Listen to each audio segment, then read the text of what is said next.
Hello and welcome to another episode of Sports and Songs Podcast. We're your hosts, Dan and Andy. Today is February 20th, 2022. We're in season 3, Andy. Episode number 15. How are you doing this Sunday evening? Big weekend, but I think we made it. We made it. Did a lot. Day 2500 today, so that's right. Big day yesterday with the ham show and the state wrestling qualifier. So the sectional finals are all done now for wrestling. The 24 teams for this year's state tournament are all qualified now. There's 3 classes: AAA, AA, and single A.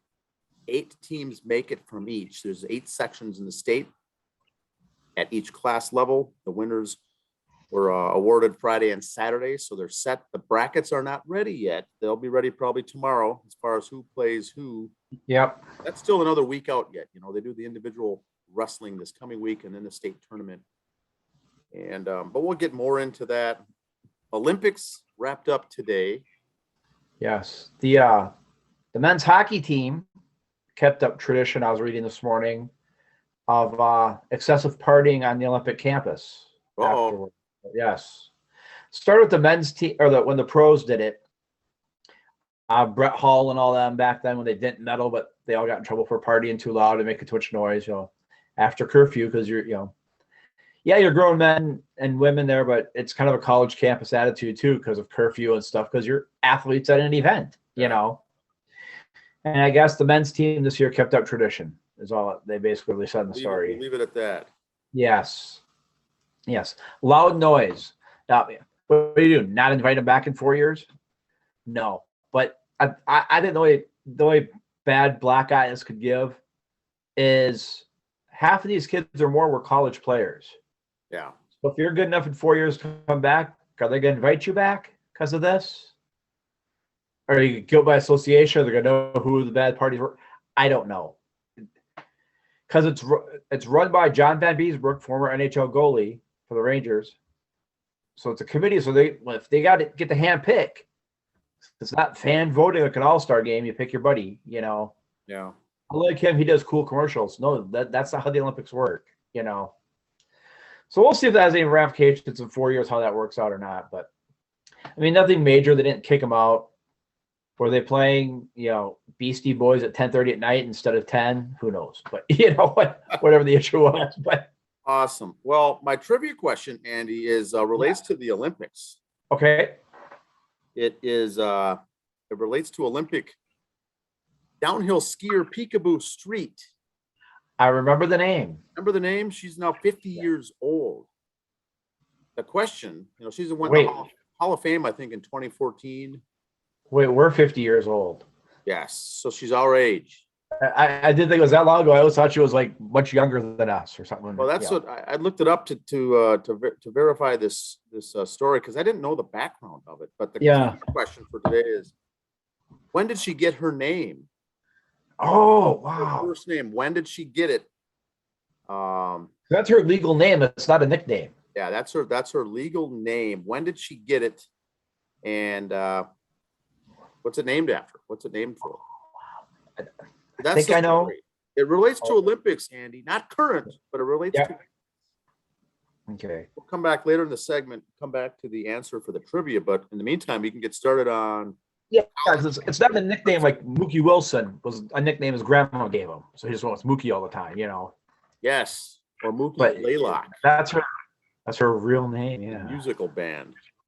All right, here we go. That's a real name. Yeah, that's a real name. We'll get to that. It's pretty interesting. All right, here we go. We're going to start with the soapbox today again. Soapbox right out of the gate. Out of the gate. Breaking news today. College basketball, Big Ten, if you will. Wisconsin and Michigan in the handshake line afterwards. The coaches kind of got into it. Juwan Howard there, you see throwing a quote-unquote punch, I guess. I remember Juwan Howard was part of the Fab Four or Fab Five in Michigan. Fab Five, yes. Yep. He's a big horse. He's got long arms, so he can, it's going to take a few guys to pull him back for a punch not to connect. And got a big reach, long reach. Yes. Things were said, kind of set it up for you in the game. Michigan was losing.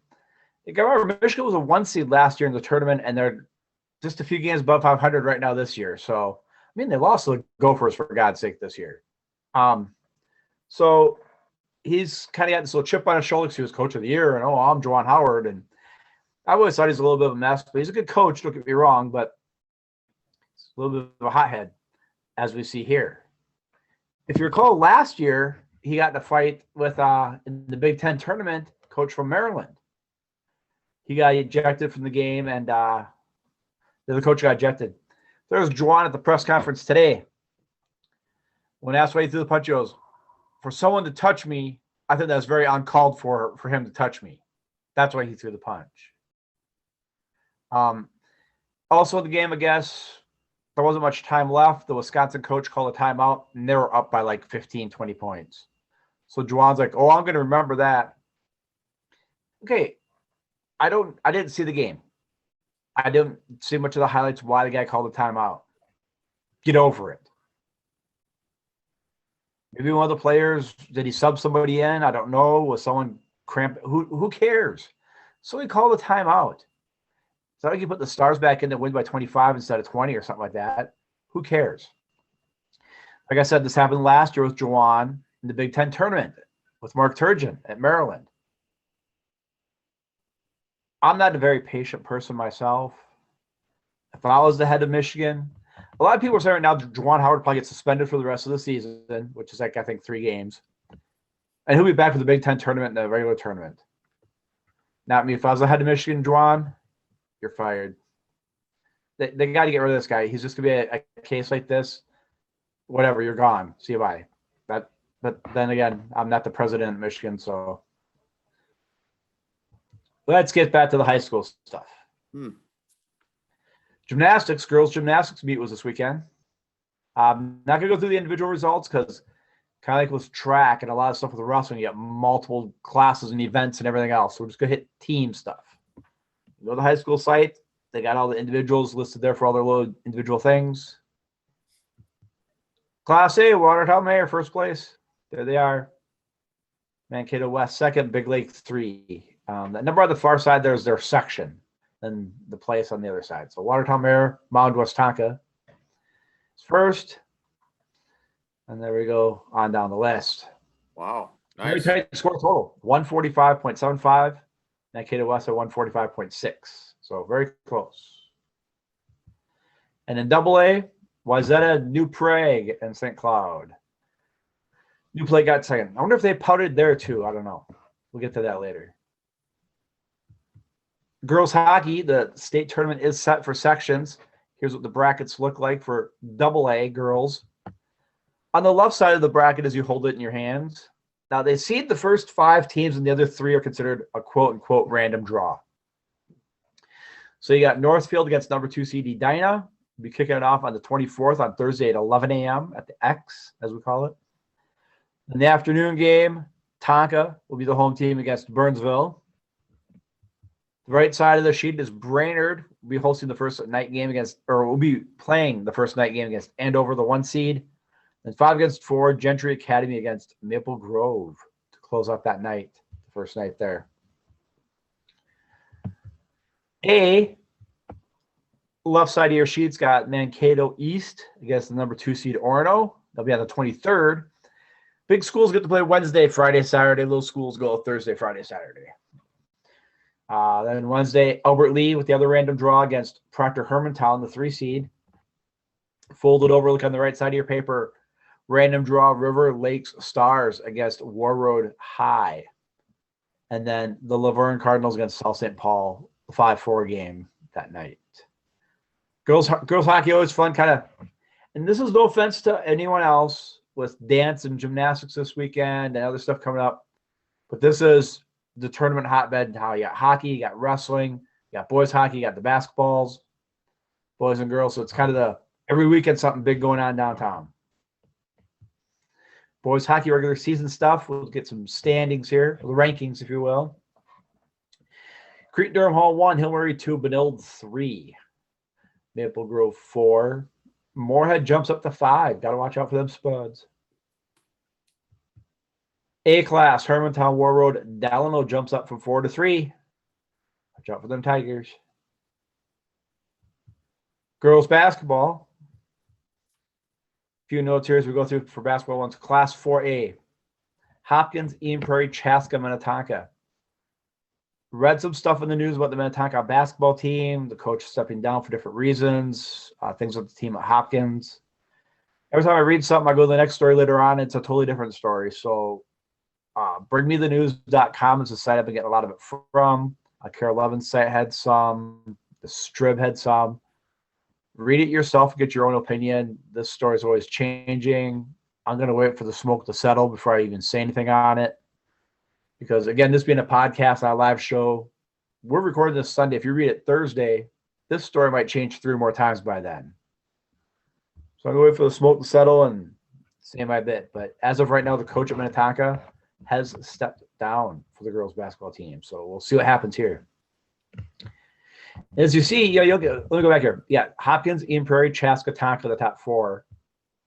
Hopkins, Eden Prairie, Minnetonka are in the same conference. So that's going to be fun section tournaments that comes up. That'll be the one to watch right there. And also, I like showing the whole conference because Edina is 0-9. So,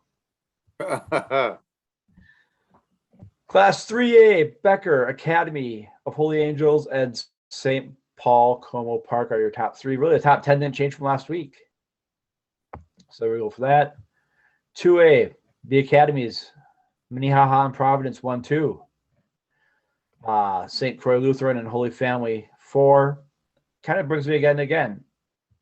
Conference, you got Providence Academy is first in that conference at 6-1 in the conference. Minnehaha Academy is 5-1 in the conference. Providence Academy has one more win. They're in first place in that conference, but Minnehaha has first in the poll.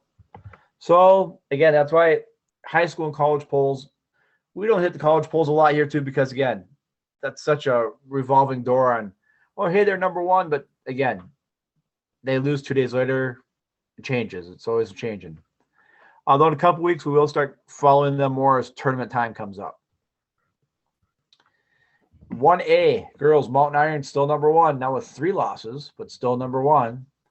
Sleepy Eye, St. Mary's 2. Everybody else got to stay the same. Mayor Lutheran bounces back up to 6 from 5 to 6. So they moved up a little bit there. Boys basketball, 4A, Park Center at 20-1, still number 1. Shakopee, Wayzata, Tonka, your top 4. Hopkins at 7. Osseo and Farmington rounding off the top 10. Again, Wayzata, Eden Prairie, Minnetonka, Hopkins, all in the same conference. And here, they're all right up there in that same area. So that should be a interesting sectional tournament there again, too, in the late conference. 3A, Columbia Heights, Totino Grace, South St. Paul. South St. Paul 20-0 and they're 3rd. Totino Grace 16-5, they're 2nd. Again, I just work here. Caledonia 1-2A, Minneapolis North, Morris area 3rd. Rockford moving up to 8 from 9. Then 1A, Hayfield, New York Mills up at number 2 at 20-1. Watch out for the Mills. The Eagles, Martin County West 3. Henning drops from 4 to 8.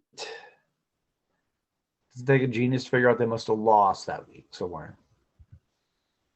Go for hockey. The men, they swept Penn State. They got Wisconsin this weekend. Like I said before, we'll like to refer to this as a border battle. Rankings and seedings and standings, that's going to be very important this weekend. We're here at home against Bucky Badgers, so we'll see how that turns out for the boys. Girls wrapped up the season with St. Thomas on a home and home. They start the first round of the WCHA, which this is again where just when you think you got to figure it out. First round of the WCHA, best 2 out of 3. Then after that, it's not. So again, just work here. Gophers were the 1 seed coming in. There's the standings with WCHA. They were 1, so they play St. Thomas to 8. You do the math after that. 2-7, 3-6. So the rest of the ladies' schedule, they got the after the St. Thomas one, then they got the WCHA tourney, the 5th and 6th. It is at Ritter Arena for all WCHA teams, so they got the home ice there. NCAA tournament for them will be the campus sites. on the 12th, which leads into the final, or the Frozen Four, as they call it in hockey. And that'll be out at University Park in PA. Baseball, go for baseball, softball. They're down in Florida. Go start out well, and then not so much lately. They're one game on there Friday against Northeastern University. Last week that said that game Friday was supposed to be against the Minnesota Twins, but because of the lockout, that got changed. Northeastern stepped up and said, hey, we'll play you. Here's the NCAA rankings, preseason rankings, and then their rankings and record from last year. Texas, Arkansas, Vanderbilt, the top three. Mississippi State, which was the previous one, is four stars. Their rankings there. NC State, who finished 4 last year, is now number 10. LSU, who was 18 last year, up to 8. So, again, it's a preseason. Just throwing some school names out there to listen for throughout the year. I'd keep my eye on Vanderbilt. They're kind of my fave right now the last couple of years. So keep an eye on them. Go for softball, 7-4 so far in the year. Here's theirs, how they've been doing. Number 12, Georgia, they lost both of their games, but the University of Central Florida, they beat them, the receiving votes of Central Florida.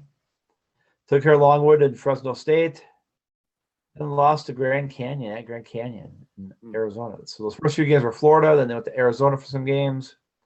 Arizona State took care of them in 6. And they beat UTEP at the Littlewood Classic there at Arizona State.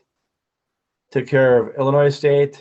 Then they came back and beat Arizona State. So Gophers holding their own down there. You always hear these northern schools have a tough time competing because we only got baseball. Well, we have domes. You could have baseball year-round, but really we just have baseball for 6 months of the year. Holding their own down there against some warm weather kids. And they'll end up here next week in Charlotte, North Carolina, Northern Iowa, and Charlotte, and Wichita State out there with them playing some ball. Bison, baseball, softball, here we go. Here's the preseason. Bison are 2 behind, as we now refer to them. They hated Oral Roberts University. And here's how the Bison have done. Started 3-1 for the year. Didn't do so well that first game. They've come back. Boom, boom, boom. So they're 3-1 against Abilene Christian. And you come against, they're going to Dixie State in St. George, Utah. The gals for softball, 7-2. Their first 4 games, split 2-2 there with Utah State and at Santa Barbara. And they beat Utah State in another game, 15-9. Then they got a challenge in Statesboro, Georgia. 4-0 there. They're pretty good there. Then the Lobo Classic coming up in Albuquerque, New Mexico. Beaver baseball, softball. We'll see how the boys at Bemidji State and gals are doing. The boys are 0-4 so far this year. 4 straight losses to Rockhurst. Now they go to William Jewell in Liberty, Missouri. We'll see how that turns out for them. Softball, 3-6. Started out 0-4. So 3-2 lately now. They came back. Nothing ends a nice 4-game losing streak except the game against, Southwest Minnesota State seemed to help. The game against St. Mary was canceled. I don't know. I'm guessing that was a weather one. I never heard why. But the other games did all right. And here's their schedule coming up. They'll be in Florida for some tourney games there, so that should be fun for them.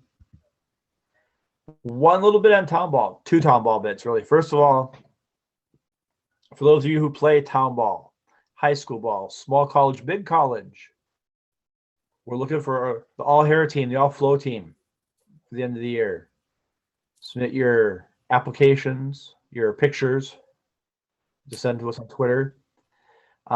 If you have regular or shorter hair now and you want to grow it out and you want to send a before and after picture, that'd be great. Or take your before picture now, send them both. That'd be wonderful. The other town ball news we have is they said at St. Patrick Irish, let there be light. There shall be. The light posts have been put up. So there'll be lights out there at St. Patrick for next year. Few major league notes here. Major League Baseball has postponed spring training through March 5th. So let's take it as that is for that. Jeff Passon's a great follow on Twitter. Give him a follow. He'll keep you up to date on all this stuff. I usually retweet a lot of his things. So if you follow us on Twitter, you'll see me retweeting a lot of his stuff too. One little factoid here.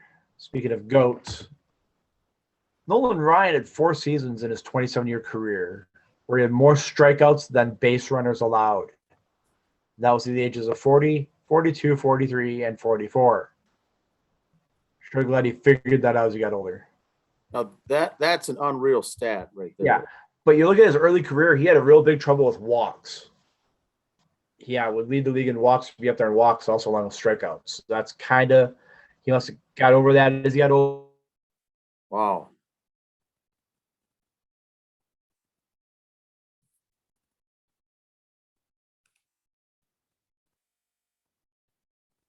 I think I lost you there, Andy. Right there. He wants to wait and ride out his contract for free agency, says. There's a lockout going on. I'd sign and take the money because you don't know what disease. They might have salary cap deals. There might not be as much whatevers. You're on strike. You're going to lose TV money. I'd have signed and taken the cash before they change their mind.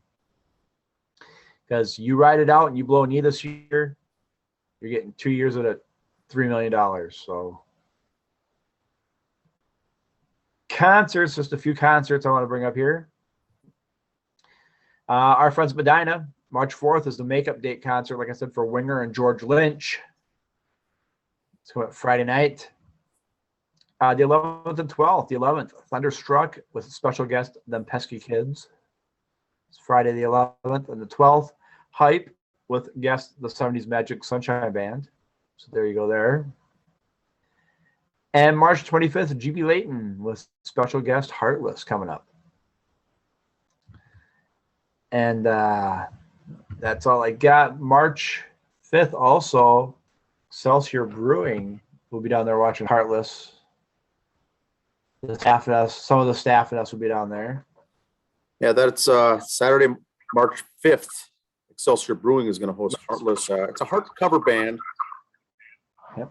No, they're the cover band, but there is no cover charge. No cover charge, yeah. So that leaves you folks more money to buy us beer and drinks and food when you come in.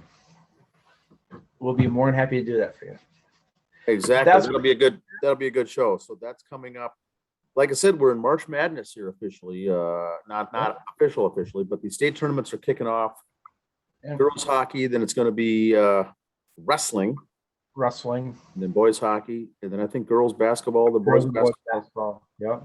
Every weekend here is going to be booked, and it's going to be busy. It's going to be fun stuff coming up. I did post college tournaments coming up pretty soon for basketball and college hockey tournaments.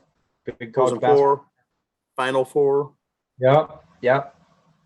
All that fun stuff that gets through the first part of April. Then the sting will realize that we don't have baseball then. So we'll keep going college games and town ball games and high school games. So I'm going to be covering USFL football this week, Andy, on the bonus episode. Big draft coming up. Draft's coming up. It's going to be Tuesday and Wednesday of the teams. There's 8 teams. They'll be drafting from a pool of, I don't know if it's 300 players or whatever it is, but there's a pool of players. They'll be drafting them using a snake concept. Yep. 36 rounds or 35 rounds or something. And there's only 8 teams. So that'll be interesting. And then before you know it, practice, training camp, things will start. Games start middle of April. I saw them advertising it today, watching the Daytona 500. Fox was on Fox, so they're pushing USFL games coming up. So it's going to be interesting to watch that. I'm going to do a midweek bonus episode about that. Kind of fun here to watch. As long as the baseball lockout happens and everything gets pushed back, people can get 10 weeks of football in to watch a little football action. Two coaches from USFL names to listen for: Jeff Fisher, former coach of the Oilers and the Titans, Rams for a while there. Oh, yeah. Houston Oilers, Tennessee Titans, and the Rams. And Skip Holtz, Lou's boy. Lou Holtz's son. Yep, one of the coaches there. There will be some marquee names but it's going to be interesting to see how that's all going to shake out. You might see some guys who are, injured and cut, use it as a comeback. I don't think you'll see them using it more as I'm going to use it back in the shape. They'll do that on their own with the team. These are guys who are not associated with an NFL team and kind of want to make it in. Guys who didn't get drafted last year think they could prove something. And you can look it up. There's tons of sites right now. All the guys that came out of the first time they did the USFL. Yep. Jim Kelly, Herschel Walker, Gary Zimmerman of the Vikings was in the USFL. Steve Young. So lots of names came out. We'll be good. We'll be getting more once the draft is done and complete, and some of those fantasy football sites are set up. We'll be sharing those links as well. Yes. For some good humor, some good fun here in the spring. Yes. For that. So I've got a trivia question answer, Andy. Yes. Go ahead. What's the question again? The question was Olympic skier Peekaboo Street. She was around several Olympics ago. Yep. I was in the Hall of Fame, but the question is, how did she get her name and why? When did she get her legal name? I'm going to guess her parents went to Woodstock and it had something to do with that. Well, you're on the right track. They Okay. did. Her parents growing up in Idaho did say, we'll let you pick your own name when you get old enough. Oh, You'll select your own name. So for the first 2 years of her life, they just called her baby girl and little girl. By age 3, she was competing in things. They needed a passport. You need a name by that. So now they said at this point, the jig is up. We got to give a name. So they named her Peekaboo after a nearby village they lived there in Idaho because they couldn't wait around for her to name herself.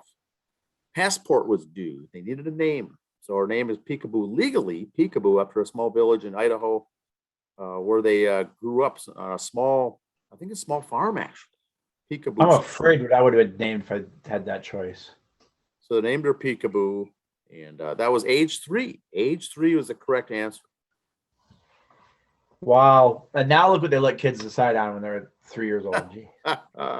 We won't go there. That's another show for another day. That's all a show for another day. But for this show, Yes. we've got some music, Andy. You've got a music review. Yes. Oh, wait, I got one other thing here. Let's see. Yes. For the music review. No, I don't think I have that ready to go. I shared it on the website, but it was the wrestling teams. Oh, okay. All right.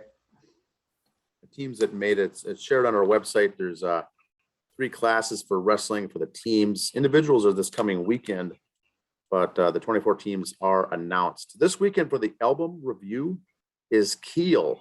Keel, the 4th album by American glam metal band Keel. Yeah. Remember these guys, Andy? Yes. So old school, we'll bring it up here. 1987, it's the 4th album by American glam metal band Keel, released June 21st, 1987. It's the last album to feature guitarist Mark Ferrari and Brian J. as they left the band later. Now, eventually, those guys rejoined Keel in 1998 to release Keel 6, Back in Action, and again in 2009 for the band's 25th anniversary. This was the band's first album since their 1984 debut, Lay Down the Law, to be produced by someone other than Gene Simmons.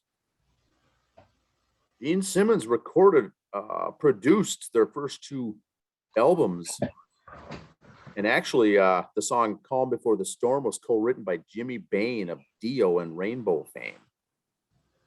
So Keel is a band with named after the frontman lead guitarist Ron Keel. The band members are Ron Keel on vocals, Mark Ferrari guitars, Brian J guitars, Kenny Chasson on bass, and Dwayne Miller on the drums.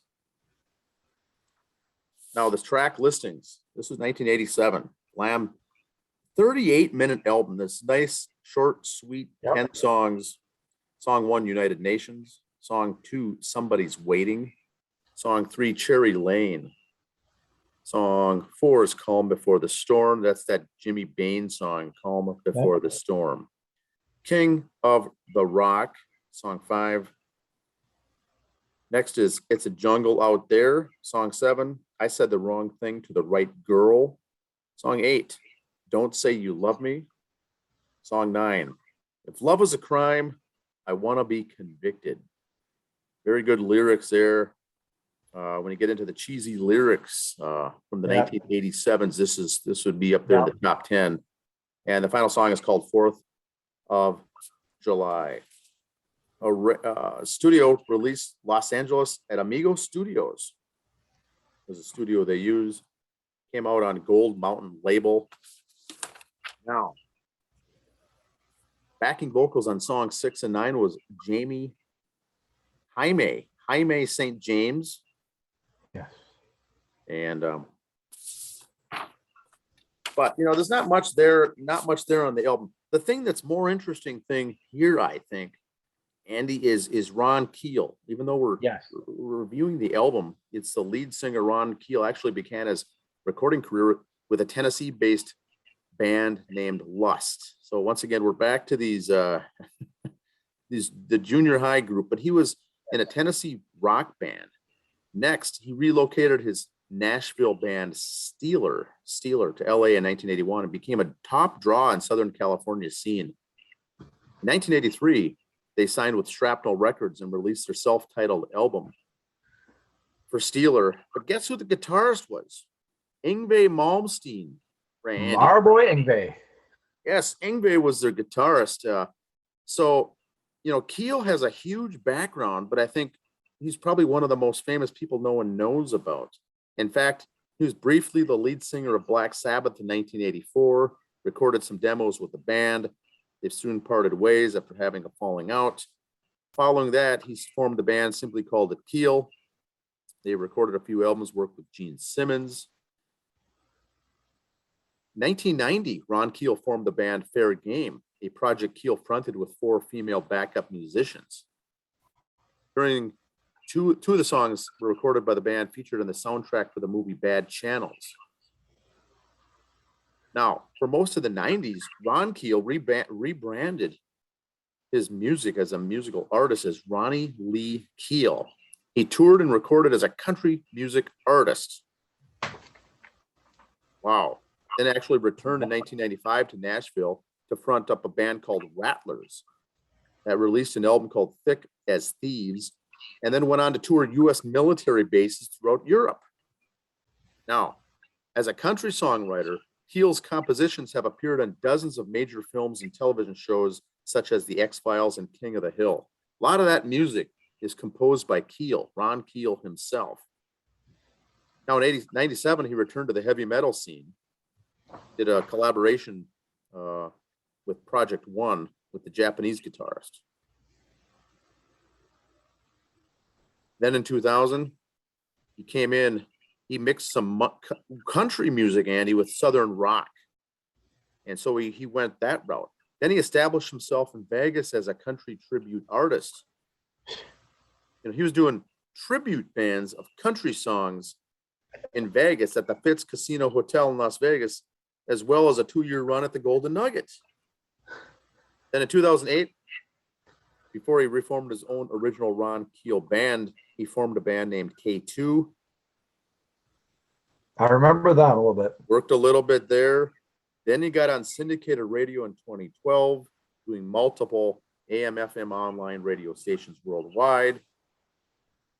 Then that show ran for 2 years, and he relocated to Sioux Falls, South Dakota to become the midday host on a hard rock radio station.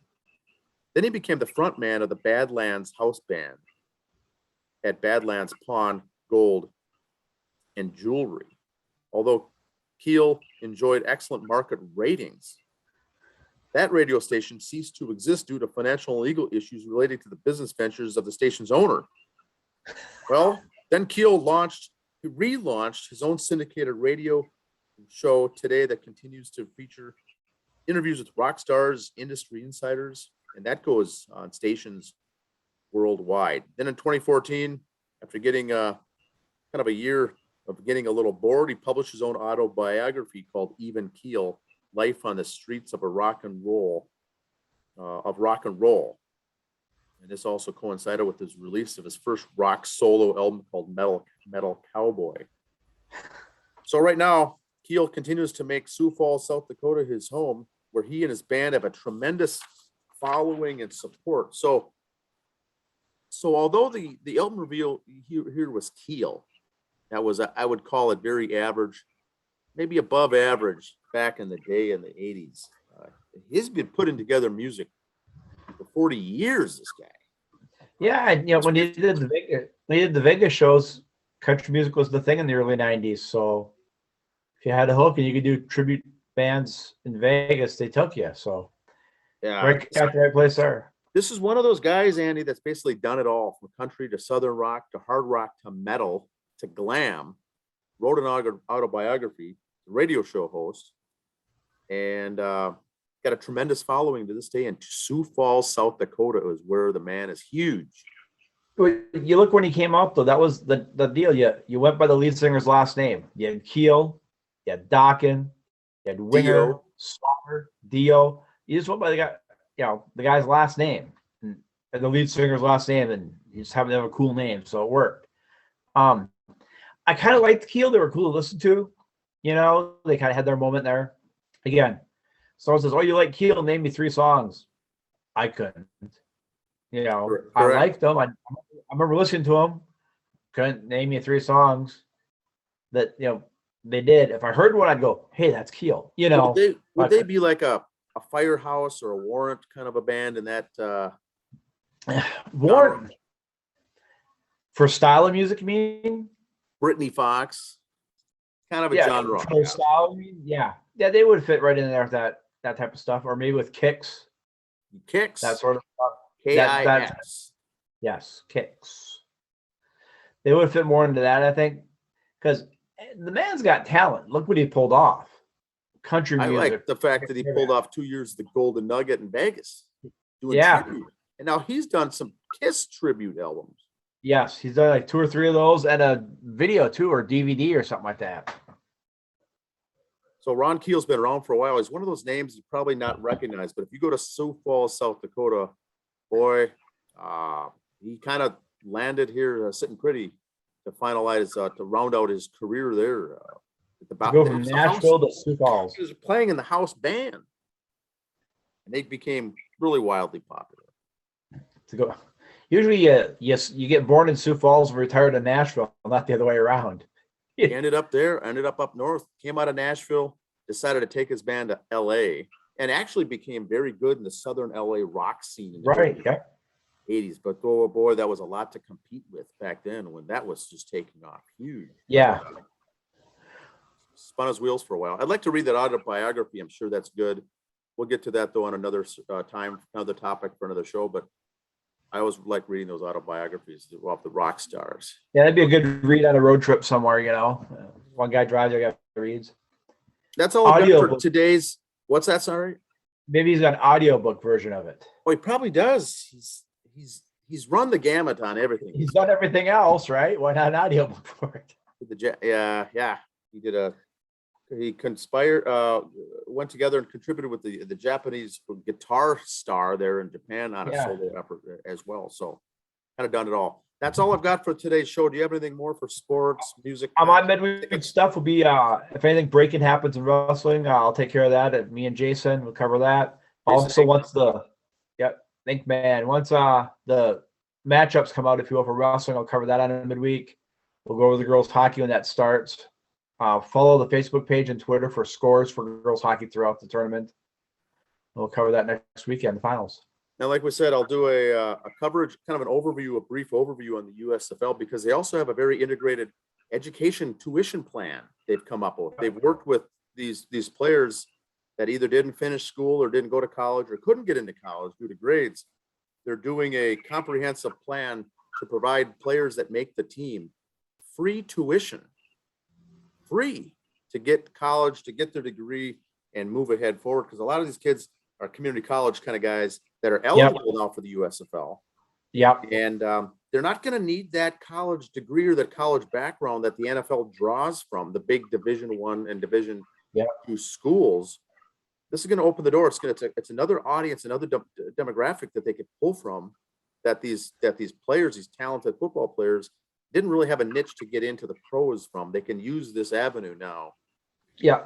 Well, I'll cover that this week, and the next week I'll do a full preview of the team state wrestling for the state of Minnesota prep. Yeah, and I said about athletes before, the junior college kids. Yeah, they're out there from high school for the free education. Yeah, they could have gone to North Dakota State and rode the bench. They could have gone somewhere else, but they wanted to play. And that school, that junior college, offered what they wanted. Now, if they want to further their education, that's what USFL is going to help them for.